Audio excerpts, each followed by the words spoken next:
હાલો friends, આજે આપણે બનાવીશું ચોખાના લોટમાંથી મમરીની રેસીપી। તેના માટે આપણે 1.5 વાટકો ભરી અને પાણી એક કડાઈમાં નાખી દઈશું। જે વાટકાથી આપણે લોટ લેતા હોય તે વાટકો આપણે 1.5 વાટકો ભરી અને પાણી લેવાનું છે, તો જ આપણી મમરી છે તે એકદમ પરફેક્ટ બનશે। કડાઈમાં મેં 1.5 વાટકો ભરી અને પાણી નાખી દીધું છે। હવે પાણીને આપણે ગરમ થવા દેશું। પાણી આપણું સારી રીતે ગરમ થઈ ગયું છે। હવે તેમાં સ્વાદ પ્રમાણે મીઠું નાખી દઈએ। અડધી ચમચી ભરી તેમાં આપણે પાપડ ખાર નાખીશું। સારી રીતે તેને મિક્સ કરી દેશું। હવે આ પાણીને આપણે ઉકળવા દેવાનું છે। આમાં આપણે તેલનો ઉપયોગ નથી કરવાનો, કેમ કે મમરીને આપણે આખું વરસ માટે રાખવાની હોય છે, તો આખા વરસ માટે આપણે મમરીને રાખીએ તો તેમાં તેલની સ્મેલ આવવા લાગે છે અને મમરી ખાવામાં સારી નથી લાગતી। તો આ મમરીને આપણે તેલના ઉપયોગ વગર જ બનાવીને રેડી કરીશું। આ મમરી બનાવી તમે તેને 1 વર્ષ સુધી રાખી શકો છો। હવે આ પાણીને આપણે થોડી વાર માટે ઉકળવા દઈએ। પાણી આપણું સારી રીતે ઉકળી ગયું છે। હવે આપણે ગેસની ફ્લેમને બંધ કરી દેવાની છે। તમારે પાણીને નીચે ઉતારવું હોય તો પણ તમે નીચે પણ ઉતારી શકો। હવે તેમાં આપણે લોટ નાખી દઈશું અને વેલણથી સારી રીતે મિક્સ કરી દેવાનું છે। આપણો લોટ છે તે કોરો ના રહે તે પ્રમાણે આપણે તેને મિક્સ કરવાનો। 1 વાટકો આપણે ચોખાનો લોટ લીધો હતો, તેને સામે આપણે 1.5 વાટકો પાણી લીધું હતું, તો પાણીનું પ્રમાણ છે તે એકદમ પરફેક્ટ હશે। આ રીતે તમે મમરી બનાવશો તો મમરી છે તે તમારી પહેલી વારમાં પરફેક્ટ બની જશે। આ મમરીને આપણે નવી ટ્રીકથી બનાવીશું। આમ તો મમરી છે તે બધા બનાવતા જ હોય છે, પણ આ રીતે જો તમે ક્યારેય મમરી ન બનાવી હોય તો તમે એકવાર ચોક્કસથી બનાવજો। લોટને આપણે સારી રીતે મિક્સ કરી દીધો છે। તમે જોઈ શકો છો કે લોટ આપણો બિલકુલ પણ કોરો નથી રહ્યો, કેમ કે આપણે પાણી છે તે પરફેક્ટ લીધું હતું। 1 વાટકા લોટની સામે આપણે 1.5 વાટકો પાણી લઈ લેવાનું છે। હવે આ લોટ છે તેને આપણે અલગ વાસણમાં કાઢી લેશું। હવે તેમાં આપણે અડધી ચમચી ભરી અને જીરું નાખી દેશું। જીરું આપણે આ રીતે પાછળથી જ નાખવાનું, પહેલાં આપણે પાણીમાં જીરું નહીં નાખવાનું, કેમ કે આપણે પાણીમાં જીરું નાખી દઈએ તો મમરીનો કલર છે તે ચેન્જ થઈ જાય છે। હવે આપણે બધી વસ્તુને મસળવાની છે। આ રીતે મેં લોટને મસળી લીધો છે। હવે આ રીતે તેમાંથી 3 લુવા કરી લેશું। હવે એક લુવાને લઈ લઈએ અને તેને આ રીતે ગોળ કરી લઈએ।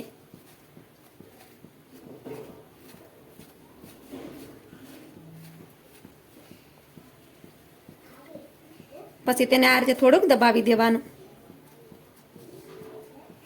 તો આ રીતે તમે જોઈ શકો છો। હવે આ રીતે વેલણથી તેમાં ગોળ કરી દેવાનું છે, કેમ કે આ લોટ છે તેને આપણે સ્ટીમ કરવાનો છે, તેના માટે મેં પાણી પણ ગરમ કરવા માટે રાખી દીધું છે। આ રીતે તમે જોઈ શકો છો। તો આ રીતે આપણે બધા લુવાને બનાવી લેશું। તો આ રીતે આપણે 3 લુવા બનાવી અને રેડી કરી લીધા છે। હવે તેને આપણે ગરમ પાણીમાં નાખી દઈશું। પાણી પણ આપણું સારી રીતે ગરમ થઈ ગયું છે। હવે તેમાં 3 લુવાને નાખી દઈએ। તો આ રીતે તેમાં મેં 3 લુવાને નાખી દીધા છે। હવે તેની ઉપર આપણે આ રીતે ઢાંકણ ઢાંકી દઈશું અને ઢાંકણને આ રીતે થોડુંક આપણે ખુલ્લું જ રાખવાનું છે, જેથી કરી પાણી આપણું બહાર ના જાય, કેમ કે આપણે તેમાં પાપડ ખાર નાખ્યો છે તો પાણી છે તે બહાર જતું રહેશે। તો આ રીતે આપણે ઢાંકણને થોડું ખુલ્લું રાખશું તો પાણી છે તે બહાર નહીં નીકળે। હવે આપણે તેને 10 મિનિટ માટે સ્ટીમ કરી લેશું। લોટને આપણે 10 મિનિટ માટે સ્ટીમ કરી લીધો છે। ત્યાર પછી આપણે ઢાંકણ ખોલી અને લોટને શેક કરી લેશું। તો લોટ છે તે આ રીતે ઉપર આવી જશે। લોટ સારી રીતે સડી ગયો હશે તો આ રીતે તે ઉપર આવી જશે। તમે જોઈ શકો છો કે લોટ આપણો ઉપર આવી ગયો છે। હવે તેને કાઢી લઈએ। તો આ રીતે આપણે બધા લુવાને કાઢી લેશું। તો આ રીતે આપણે બધા લુવાને કાઢી લીધા છે। હવે આપણે આ રીતે લાકડાનો દટો લેશું અને લોટને મેશ કરી લેશું। તમારી પાસે આ રીતે લાકડાનો દટો ના હોય તો તમે ગ્લાસ પણ લઈ શકો। ગ્લાસથી પણ આ લોટ છે તે સારી રીતે મેશ થઈ જશે। તો એને આપણે ગરમ ગરમમાં જ મેશ કરી લેવાનો। જેમ આપણે એને મેશ કરતા જશું લોટ પણ આપણો ઠંડો થતો જશે। લોટને મેં આ રીતે મેશ કરી દીધો છે। તમે જોઈ શકો છો।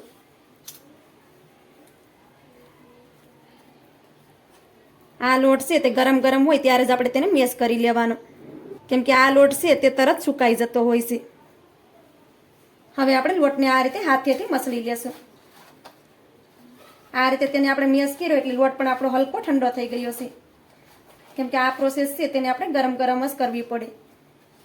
આ લોટ છે એ ઠંડો થાય તો વધારે સુકાઈ જતો હોય છે અને મમરી છે તે સારી ન બને। તો આમાં આપણે બિલકુલ પણ તેલનો ઉપયોગ નથી કર્યો, તો પણ તમે લોટને જોઈ શકો છો કે તે બિલકુલ પણ આપણા હાથમાં ચોંટતો નથી. લોટ છે તે આપણો એકદમ પરફેક્ટ છે.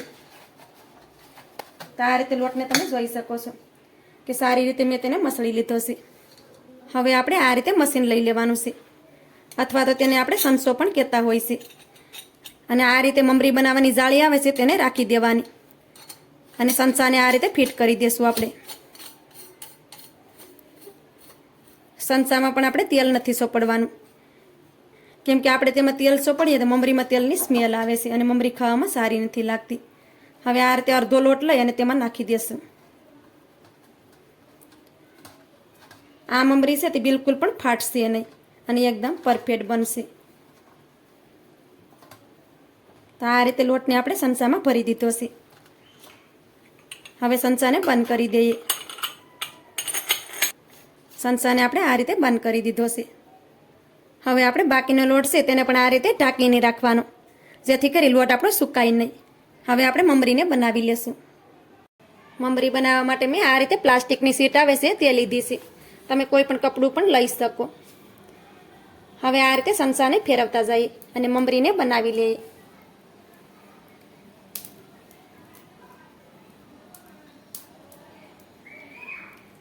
તો આ રીતે પહેલાં આપણે મમરીને પાડી લેશું, કેમ કે મમરી સુકાઈ જશે તો તે આસાનીથી છૂટી પડી જશે. આ રીતે મમરીને તમે જોઈ શકો છો કે મમરી આપણી એકદમ પરફેક્ટ બને છે. તો આ જ રીતે આપણે મમરીને બનાવી લેવાની. અને આ મમરી છે તે બિલકુલ પણ ફાટતી નથી, એકદમ પરફેક્ટ બની છે. હવે આપણે આ જ રીતે બધી મમરીને બનાવી અને રેડી કરી લઈએ. આ રીતે આપણે બધી મમરીને બનાવી અને રેડી કરી લીધી છે. મમરીને તમે જોઈ શકો છો કે મમરી આપણી એકદમ પરફેક્ટ બની છે. આ મમરીને તમે પંખાની નીચે સુકવશો તો પણ આ મમરી છે તે એક દિવસમાં સારી રીતે સુકાઈ જશે. તો આ મમરીને એક દિવસ પંખાની નીચે સુકાવા દેવાની અને એક દિવસ તમારે તડકો ખવડાવી દેવાનો. હવે આ મમરીને આપણે 2 દિવસ માટે સુકાવા દઈએ. મમરી આપણી સુકાઈ જાય પછી આપણે આગળની પ્રોસેસ કરીશું. 2 દિવસ પછી મમરીને તમે જોઈ શકો છો કે મમરી આપણી સારી રીતે સુકાઈ ગઈ છે. તમારે આને 1 વર્ષ સુધી સ્ટોર કરવાની હોય તો એક દિવસ તમારે તેને તડકો ખવડાવી લેવાનો, જેથી કરી આ મમરી છે તે આખું વર્ષ સારી રહે. હવે આમાંથી આપણે નાના ટુકડા કરી લેશું. તો આ રીતે નાના ટુકડા કરી લેવાના,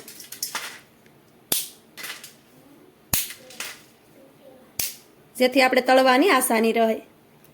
આ રીતે મેં બધી મમરીના ટુકડા કરી અને રેડી કરી લીધા છે. હવે તેને આપણે તળી લેશું. તેલને પણ મેં પહેલેથી જ ગરમ કરવા માટે રાખી દીધું હતું. તેલ પણ આપણું સારી રીતે ગરમ થઈ ગયું છે. હવે તેમાં મમરીને નાખી દઈએ.